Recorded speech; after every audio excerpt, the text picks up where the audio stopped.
Adapun pada penutupan perdagangan, indeks Dow Jones Industrial Average ditutup merosot 0,55% menjadi 45.295. S&P 500 terkoreksi 0,69% ke level 6.415.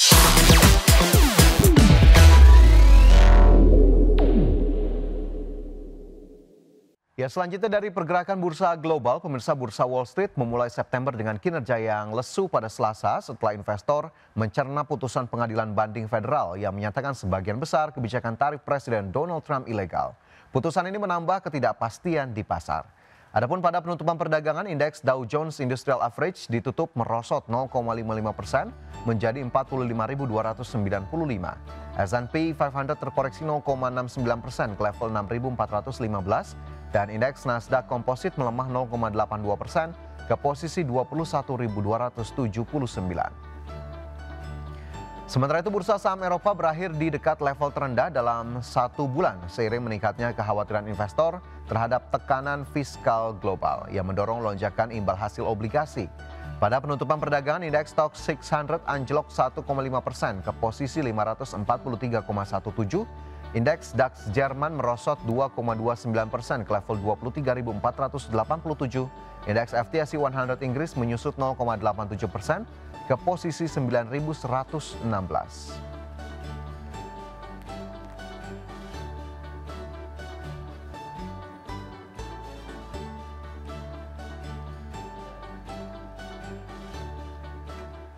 Dan selanjutnya pemirsa sudah terhubung melalui line Zoom bersama dengan Bapak Chandra Pasaribu, Head of Research Analyst PT Yuanta Sekuritas Indonesia. Pak Chandra, IHSG kemarin ditutup menguat setelah sebelumnya terkoreksi berturut-turut. Bagaimana kemudian catatan Anda terkait penguatan IHSG yang kemarin 0,8% kembali ke level 7.800?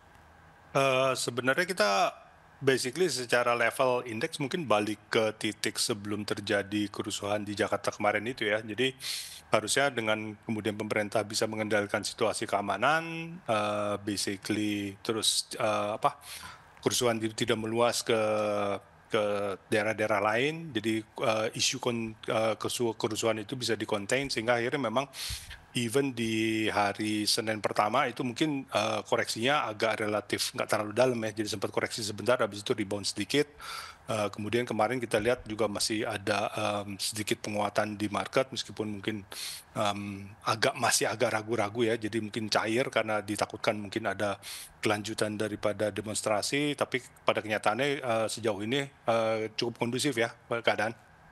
Oke, jadi pelan-pelan dengan meredanya aksi demonstrasi di Jakarta dan sejumlah daerah, Pak Chandra, IHSG akan kembali ke level yang lebih tinggi kah dari level 7.800?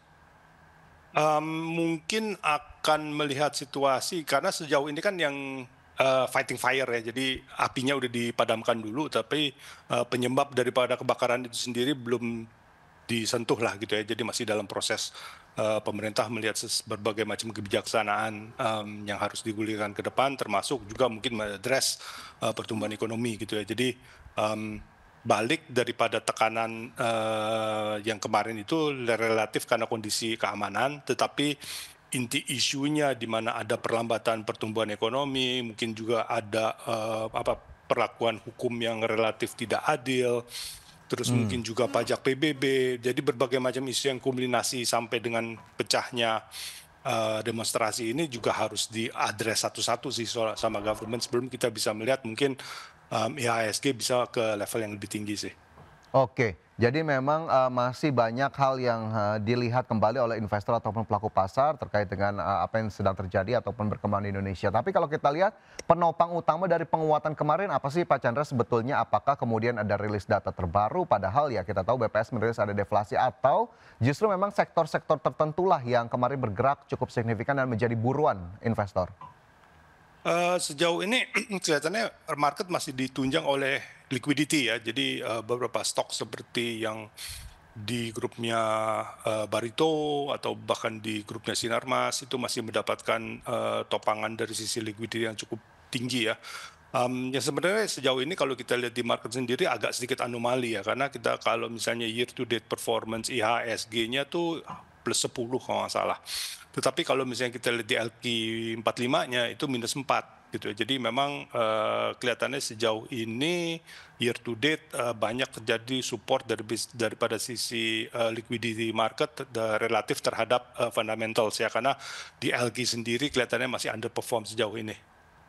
Oke, jadi itu yang menjadi catatan bagaimana kemudian kemarin akhirnya indeks harga saham gabungan masih mampu mencatatkan penguatan setelah terkoreksi 2 hari berturut-turut.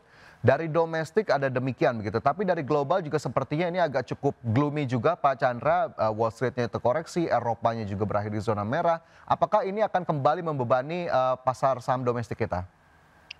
Kalau dari global mungkin kita lihat justru harusnya bisa ada sedikit harapan positif terutama di Fed meeting yang ke depan ya, karena pertama kan spekulasinya adalah ada pemotongan tingkat bunga kembali ya, sehingga itu akhirnya dapat mendukung kebijaksanaan daripada Bank Indonesia untuk memang easing interest rate ya, karena mereka udah 2 kali motong.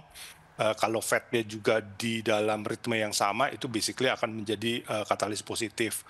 Sejauh ini juga semalam tuh kalau nggak salah si Google basically tidak perlu mendivest Chrome-nya sehingga tetap menjadi milik Google. Itu juga kelihatannya di sektor tech US-nya bisa menjadi katalis positif ya. Jadi sejauh ini mungkin balik lagi tadi dari sisi globalnya akan tetap mendukung adanya atau memberikan sentimen positif terhadap likuiditas terhadap di dalam negeri sih. Oke, globalnya justru diharapkan bisa menjadi sentimen pendukung dari likuiditas dalam negeri. Kemudian juga kalau kita lihat kemarin kita kembali lagi ke indeks harga saham gabungan Pak Chandra, sejumlah saham terutama berbasis komoditas begitu ya ternyata menjadi buruan asing begitu ya. Ada di sana contohnya Antam, kemudian ada BRMS, Bumi Resources, Energi Mega Persada, Aman Mineral dan juga sejumlah saham lainnya. Nah, tapi kan sektornya ini cukup terlihat jelas. Apakah kemudian ini memang masih mengikuti harga komoditasnya sendiri Pak Chandra atau justru ada sentimen lain untuk saham-saham tersebut? Kelihatannya ya, jawaban sederhananya harga emas ya, karena all time high kemarin 3.500 dan kelihatannya harga emas juga mungkin tidak akan turun. Ini juga mungkin berkaitan dengan dedolarisasi daripada central bank di luar Amerika ya, karena mereka cenderung akan mencari alternatif. Tadinya banyak pegang dolar untuk sebagai cadangan devisa, sekarang dengan kebijakan Trump yang relatif tidak terlalu kondusif, mereka beralih ke emas gitu, sehingga emas memang jadi tetap menjadi favorit ya. Jadi sejauh ini mungkin kita bisa tetap lihat sentimen terhadap harga emas akan tetap kuat supportnya, karena dari sikap atau kebijakan daripada central banks yang didolarisasi ini mungkin akan terus berlanjut.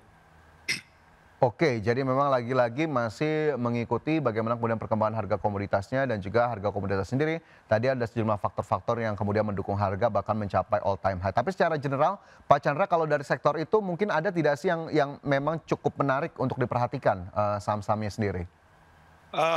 Sebenarnya di luar komoditi emas ya, sebenarnya yang CPO juga cenderung menarik ya harusnya, karena kalau harga CPO sejauh ini sampai dengan pagi ini masih bertahan di atas 4.500 ringgit per ton, jadi harganya masih cukup bagus.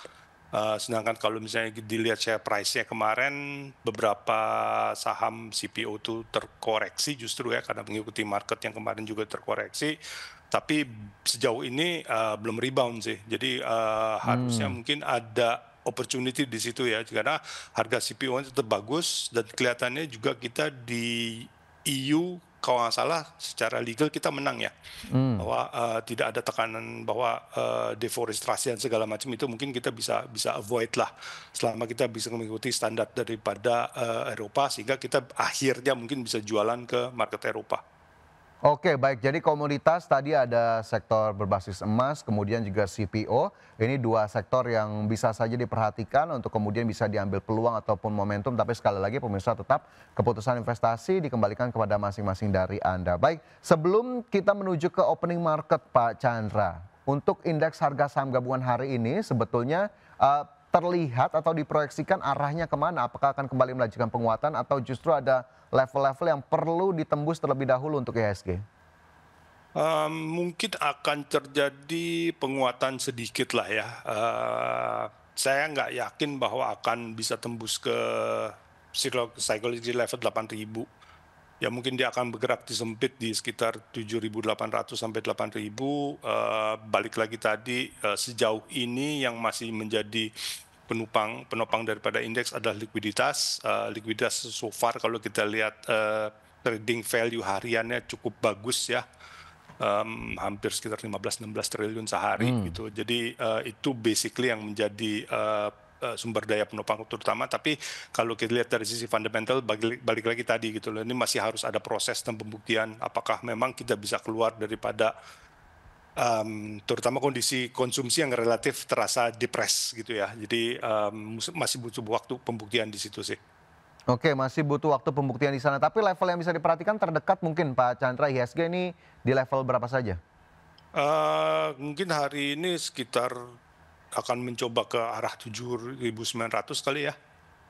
Oke, 7.900 akan dicoba terlebih dahulu untuk indeks harga saham gabungan yang memang kemarin berakhir di posisi 7.801. Baik, tadi Pak Chandra juga sedikit menyinggung konsumsi. Saya mungkin boleh ke sana juga Pak Chandra. BPS kemarin merilis data ada deflasi 0,08% begitu ya. Nah, ini konsumsi dan juga data deflasi kemarin, apa yang kemudian bisa kita tarik dari data tersebut Pak Chandra? Kalau saya cenderung melihat di core inflation ya, kalau di headline inflation memang terjadi deflasi itu banyak disebabkan karena volatile food-nya turun harganya seperti cabai, bawang merah, yang gitu-gitulah ya. Cuman kalau kita lihat di core inflation yang lebih inflasi inti itu memang angkanya di Juni-Juli itu relatif lebih rendah dibandingkan tahun lalu. Ya, jadi memang di core inflation-nya pun memang terasa agak soft ya, sehingga memang mungkin ada pendapat yang mengatakan bahwa